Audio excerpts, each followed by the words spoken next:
네, 이번 순서는요, 더욱 새롭게 변화된 모습으로 돌아온 코너입니다. 영화도 감상하고 직업의 세계도 알 수 있는 명작 극장이 아니라 영화 직업을 만나다 시간입니다. 네, 오늘 정말 귀한 걸음 해주신 분이 스튜디오에 나와주셨는데요. 네. 영화를 통해서 직업의 세계를 더 자세히 또 깊숙이 알려주실 분입니다. 예술인문학자 이동섭 교수님께서 오셨습니다. 네, 안녕하세요. 네, 안녕하세요. 안녕하세요. 반갑습니다. 네, 반갑습니다. 자, 오늘 처음으로 저희 프로그램에 출연을 해주셨는데 저희가 보니까 뭐 다른 여러 방송에도 출연을 해주시고 네. 거의 준 연예인처럼 이미 아. 셀럽에 반해서 오신 게 아닌가 그런가요? 생각이 드는데 네. 오늘 첫 출연해 주셨는데 저희 카메라 보고 네.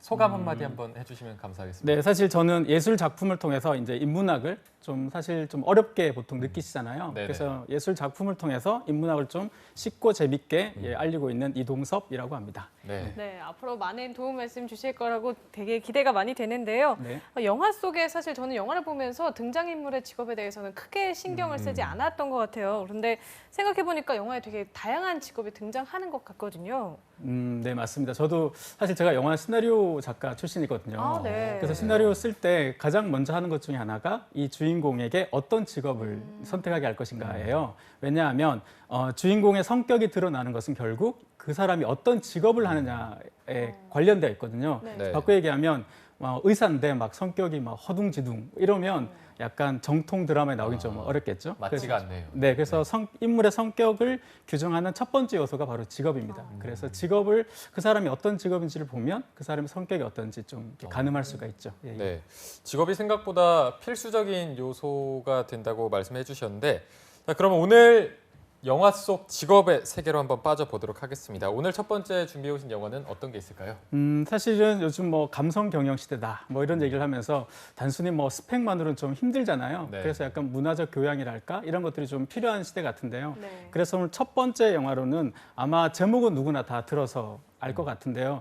좀 쉽게 접하기가 좀 어려운 영화일 수도 있고 아니면 로맨틱 영화 좋아하시는 분들은 다들 아시는 바로 일본 영화죠. 냉정과 열정 사이입니다. 아마 제목을 들으시면 아 그래 그런 영화가 네. 있었어 이런 기억이 나실 것 같은데요. 사실 이 영화는 원래는 그 소설로 아주 유명했던 작품인데요. 이것을 영화화시켜서 국내에도 2003년에 개봉해서 아주 큰 인기를 얻었는데요. 약간 말랑말랑한 스토리 그리고 뭐 도쿄와 피렌체를 오가는 유려한 영상미 여기에 누구나 이렇게 한번 딱 들으면 잘 잊혀지지 않는 압도적인 멜로디 라인이 있어요. 이 세 가지 3박자를 고루 갖춰서 네. 아주 많은 사람들이 좋아했던 작품이고요.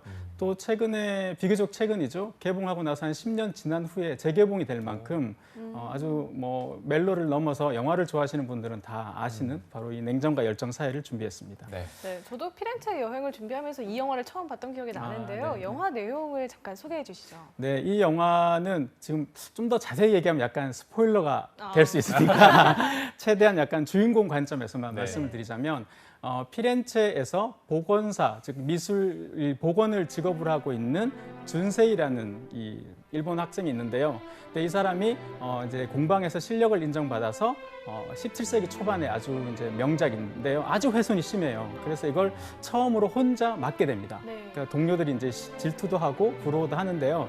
그런데 이렇게 열심히 준세가 열심히 준비해서 이렇게 하루 뭐 약간 한 땀 한 땀 이렇게 네. 열심히 복원해가는 과정에서 네. 어느 날 그 대학 친구죠. 대학 친구가 출장을 와서 준세이를 집에 이제 방문을 하는데 하면서 이렇게 명함 한 장을 이렇게 건네줘요. 네. 그 명함이 누구냐면 바로 밀라노에 있는 아오이라는 여자의 명함인데 그녀가 누군가 하면 바로 이 준세이와 첫사랑이죠. 대학교 첫사랑. 그건 대학교 첫사랑인데 아주 열정적으로 사랑했는데 과거에 어떤 오해가 있어서 냉정하게 헤어져 버린 그런 연인이죠. 하지만 잊지 못하고 있는 거죠. 그래서 고민을 하다가 이 준세이가 있는 피렌체와 그 아오이가 있는 밀라노는요. 우리로 따지면 서울과 대전보다 약간 밑에 정도 되는데 이탈리아 가보셔서 아마 아시겠지만 한 1시간 반 정도 거리거든요.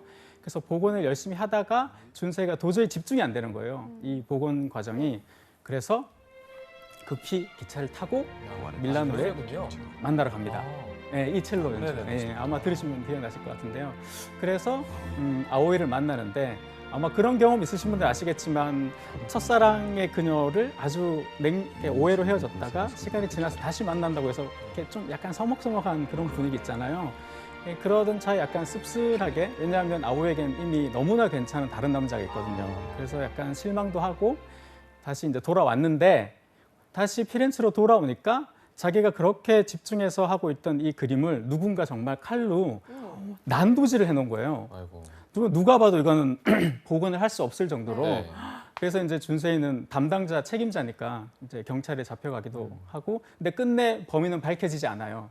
그런데 이 공방에서 이제 신용을 잃은 거죠. 맡겼던 그림이 이렇게 훼손됐으니까. 네. 그래서 이제 공방이 결국 폐쇄가 되고 준세이도 갈등하다가 다시 일본으로 돌아갑니다.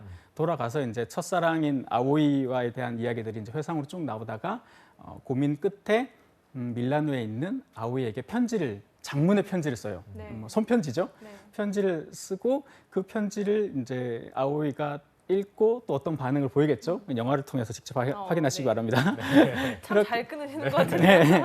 그렇게 하다가 근데 어느 날 갑자기 공방의 이제 스승님, 네. 근데 준세에게는 약간 엄마와 같은 존재예요.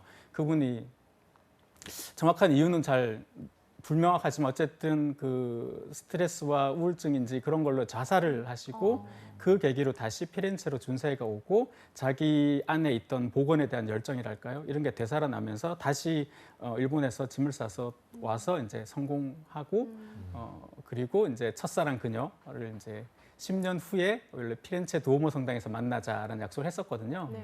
그 약속을 과연 지키는지 지키지 않는지는 이제 영화 보시면 아마 아실 겁니다. 아, 제가 이 내용을 듣다 보니까 조금 어딘가 익숙했던 게 이 영화 직업을 만나다가 이렇게 더 업그레이드돼서 돌아오기 전에 제가 그 자리에 앉아서 소개했던 영화라서 아 근데 뭐 수준이 너무 다르네요. 제가 막 떠벌떠벌 이야기했던 거랑 이렇게 자세히 얘기해 주신 게 너무 다른데 그러면 전문가 입장에서 또 첫 번째 명장면을 한번 들어보도록 하겠습니다. 그래서 이 영화를 전체를 다 볼 수 없으니까요. 네. 크게 세 장면을 제가 생각해봤는데 첫 번째 명장면은요.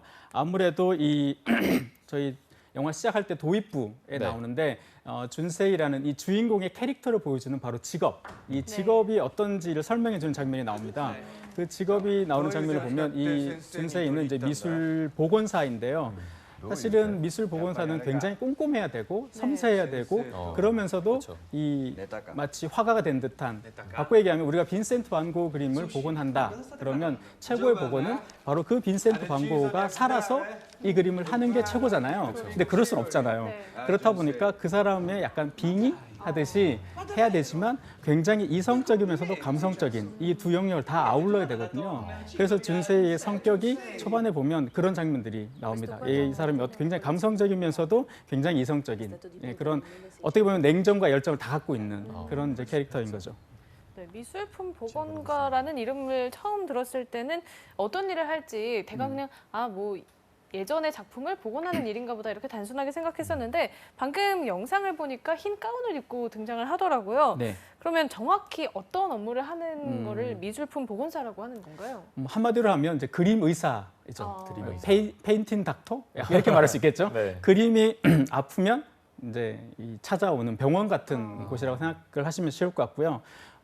바꿔 얘기하면 이 그림이라는 것은 시간이 지나면 자연적으로 약간씩 색이 바랄 수밖에 없잖아요. 네. 색깔이 좀 바라고 그 바랜 색을 다시 이제 원색으로 되돌리는 건데 100% 완벽한 복원은 사실 있을 수 없다 이렇게 보통 얘기하고요. 하지만 최선의 결과를 낼 수는 있다 이렇게 생각하는데요. 그래서 이 의사이기 때문에 처음에 우리가 영화에서 봤지만 초반에 굉장히 훼손이 심하잖아요. 이거는 네네. 이제 자연적으로 된 게 아니라 인위적으로 어떻게 보면 훼손이 됐을 때는 보다 그 어떤 찢어진 캔버스를 덧대기도 해야 되고 쉽게 말하면 뭐 수술을 해야 되는 경우도 있죠. 그래서 아주 뭐랄까요, 그 의사이면서도 아주 뭐 감성적인 의사 이렇게 비춰져서 영화에서는 아주 낭만적인 직업으로 보여지죠. 예. 네, 의사라고까지 표현을 해주셨는데 그렇다면 미술품 복원가가 좀 갖춰야 되는 자세 이런 게 좀 있을까요? 제일 중요한 것은 아마 의사가 환자에 대한 거하고 똑같다고 생각해요. 그러니까 책임감이겠죠. 네. 뭐 실력은 기본이고요. 책임감과 아마 윤리의식 이 두 가지일 텐데요. 그래서 이제 두 번째 결정적 장면을 보시자면요. 이 준세이가 자기 연인을 만나러 밀라노에 가잖아요. 네. 그래서 그 자기가 복원하던 그림을 잠시 이렇게 비워두는 거죠. 네. 자기가 감시 관리를 안 하고 그 사이에 그림이 이제 찢어지게 된 건데요. 그래서 지금 영상에 보시면 아시겠지만 복원사라는 것이 죽어가는 생명을 되살리고 잃어버릴 시간을 되돌리는 유일한 직업이다 이런 얘기 하잖아요. 그만큼 복원사는 현재에 살지만 과거의 것을 이렇게 이 현재화시키는 직업인데요. 네. 그래서 굉장히 책임감이 중요합니다. 이 철저하고 꼼꼼하고 안전을 기해야 되는데 그런 준세이가 자기 환자와 같은 이 그림을 홀로 두고 자리를 비운 거죠. 네. 그때 이 그림에 이제 뭐 사단이 나는 거니까 네. 아무래도 이제 그런 책임감 그리고 윤리의식, 뭐 신중함 이런 게 중요하다 보니까 좀 과도한 모험 의식이 있거나 나라면 이 색보다 이 색을 했을 거야 이러면서 이렇게 좀 이렇게 뭐 창의력이 좀 강하다 그럴까요? 네. 그런 분들은 조금 적합하지 않지 않을까라는 생각이 듭니다. 네. 근데 영화를 보면 아까 교수님께서도 말씀하셨지만 이렇게 밀라노를 갔다 오는 장면이 나오는 것처럼 되게 좀 자유로운 생활을 하는 것처럼 보이기도 하거든요. 실제로 이 직업 환경은 좀 어떤가요? 영화인 것 같아요. 영화적 상황인 것 같고요. 사실은 이 민간 업체잖아요. 여기 네. 이탈리아 지금 준세계라는 곳은 그러면 일이 없거나 뭐 그러면 뭐 이게 메스터에게 얘기를 하고 갔다 올 수는 있지만 사실은 약간 은행원 공무원하고 비슷하다 이렇게 생각하시면 될 것 같아요. 왜냐하면 보건은 크게 두 가지가 있는데요. 보존과 복원이 있어요. 네. 그러니까 최고의 복원은 그러니까 보존을 잘하는 거죠. 그러니까 병이 걸리지 않는 게 최고의 이제 그렇죠. 치료잖아요. 네. 네. 그런 것처럼 이제 보존에 관련된 일을 하시는 분들은 뭐 그림이 수장고에 온도와 습도를 조절하고 뭐 이런 거다 보니까 약간 공무원처럼 정해진 규율대로 지내시고 보건사도 이 최고의 보건 공방은 신용과 신뢰감이 제일 중요해요. 그러니까 빨리 내 그림을 해준다고 실력 있어라고 생각하지 않고요. 너무 느리게 해도 실력 있어라고 생각하지 않겠죠. 그러니까 최대한 약속한 날짜에 하는 게 제일 중요하기 때문에 계산을 굉장히 잘해서 꼼꼼히 매일 양을 작업하기 때문에요. 조금 더 뭐랄까요, 뭐 저녁이 있는 삶은 가능할 수 있어도 자유로운 시간은 조금 부족하지 않을까 싶어요. 예. 네. 뭐 공무원 같다, 저녁이 있는 삶은 있을 수 있다 하면은 야근 같은 거는 거의 안 하겠네요. 야근은 뭐 좀 어렵지 않을까요? 별로 없다고 저는 제 주변의 친구들을 봐도요. 네. 이제 뭐 박물관이나 미술관 수장고에 이제 보존에 관련된 일을 하시는 친구들을 보면 거의 뭐 정해진 시간에 퇴근하고요. 그 뭐 어쩌다 이제 한두 번씩 뭐 이렇게 뭐 맞출 때 있잖아요. 이 재고 정리하듯이 네. 그럴 때도 거의 야근이 없고 야근은 거의 없는 것 같아요. 예. 네. 네, 야근이 없다는 것만 들으면 굉장히 좋은 직업, 신의 직장 같은데 그래도 또 이 나름의 애로사항 같은 건 있을 것 같은데 어떤 게 있을까요? 제일 큰 거는 역시 의사가 환자를 수술할 때 똑같은 기분 같아요. 무슨 말인가 하면 실패한 복원은 훼손이거든요. 네. 작품을 훼손하는 거잖아요. 그렇다 보니까 이 그림을 망치면 어떡하지? 이런 어떤 두려움 때문에 굉장히 극도의 스트레스와 약간 그런 불안 이런 것들은 좀 있으시겠죠. 반면에 뭐 빈센트 반 고흐든 아니면 김환기든 뭐 수십억에서 수백억, 수천억 되는 그림을 실제로 만져보고 가까이에서 내가 오랫동안 볼 수 있고 이런 직업적 만족감은 아주 크죠. 그런 면에서는. 네. 네. 자, 저희가 직업에 대해서 조금 살펴봤는데 다시 영화 얘기로 돌아가 보도록 하겠습니다. 세 번째 결정적 장면은 또 어떤 게 있을까요? 아까 말씀드린 것처럼 그 도쿄로 돌아가서 준세이가 첫사랑 그녀를 잊지 못하고 있잖아요. 그래서 이제 편지를 쓰는데 그 편지를 받아들고 아오이가 고민을 해요. 내가 어떻게 할까?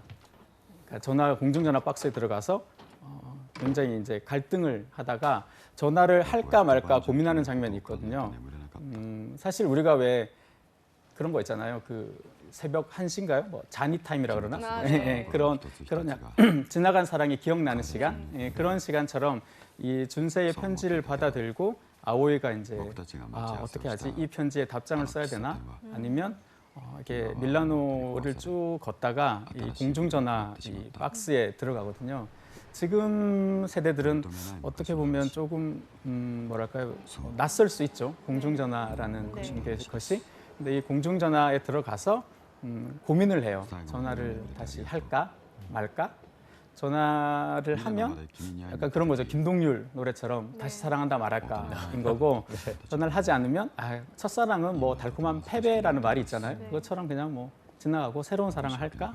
뭐 이렇게 관객들도 자기 경험을 약간 여기 개입해서 생각해 보면 과연 아오이가 어떤 선택을 할지 그리고 나서 이 둘은 또 어떤 관계로 이어질지 이렇게 볼 수 있는 아주 결정적인 달콤하면서도 결정적인 어떤 순간인 것 같아요. 네. 자, 저희가 영화랑 함께 보다 보니까 시간이 금방 가서 저희가 마지막으로 미술품 복원가의 전망에 대해서 좀 여쭤보고 싶은데 앞으로의 전망은 좀 어떤 편인가요? 사실 한국에서 이제 많은 미술품 경매도 이루어지고 미술관이랑 박물관이랑 이런 숫자들도 최근에 점차 상승세예요. 뭐 한 네. 900여 군데 되고 정부에서 계속 지원을 하고 있거든요. 그렇게 보자면 관련 직종 지금은 한 100여 분 정도 계신다 이렇게 통계가 있는데요. 앞으로는 미술관이 늘어나면 당연히 이 보존 복원사들은 늘어날 수밖에 없거든요.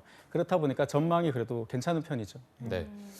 자, 오늘 저희가 미술품 복원사 그리고 냉정과 열정 사이란 영화에 대해서 알아봤는데 오늘 첫 출연해 주셨는데 너무 기존에 있던 명작 프로그램처럼 이게 네. 너무 잘해 주셨는데 오늘 출연 소감 한마디만 부탁드릴게요.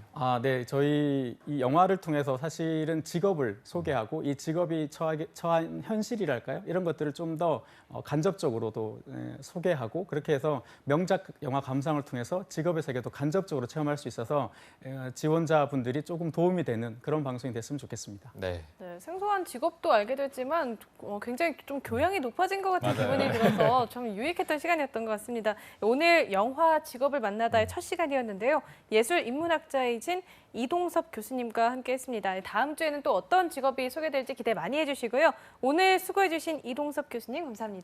고맙습니다. 감사합니다.